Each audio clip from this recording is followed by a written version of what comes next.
Kahapsay kalinaw sa Pasayan Festival sentro sa tagpahigadyon na coordination meeting. Tagtambungan sa mga nagkalain-laing ahensya ng gobyerno sa ato probinsya ang kabahinan kahapsay. Kalinaw sa umaabot na Pasayan Festival kuman Mayo 15, 2026. Ang tagpahigadyon na coordination meeting ni adtong Mayo 12 sa may alas 2 ng hapon didon sa Go Negosyo Center. Tagpangunahan ni OIC Tourism Officer Miss Candice Amalia. Una ang ilan nasabutan ang mga report gikan sa mga sakop ng TWG o Technical Working Group. Una na mihatag ng report ang gikan sa city traffic at pagplaster ng mga sakyanan. Sama sa mga VIPs sa medic, fire truck, apil na niini iba ng mga sakyanan. Laong ni Domingo Damgo, ang tanan plastado na. Ang report sab ng Philippine National Police plastado na. Gani, laong sa mga opisyal ng Philippine National Police, mga alas 4 pa ng sadyong buntag, jaon na sila. Ang kabahin sab sa Bureau of Fire Protection, preparado sab sila sa ilang tahas. Samtang sa laing bahin, tag 5 katawo ang magluto sa 10 ka kilo na pasayan.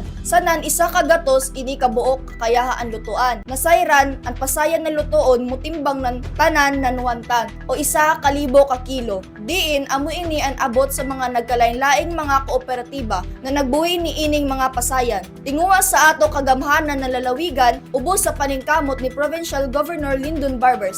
Yay laing handyo ni Governor Barbers sa ato mga katawhan ning dakbayan og ning probinsya. Ato ihatag ang 100% na respeto. Dili anay kamo magsamok samtang waya pa maluto ang pasayan para plastado ang tanan. Sanang tagpahibayo sa dito sa meeting na ang mga jo kutobra kita sa tag-isa kaluwag kay para maapod kadtong jaon didon na nangita para yay magmahay. Nanukad gikan diri sa Kapitolyo ini si Chris Jean matimtim maradyaw na adlaw sa ato tanan.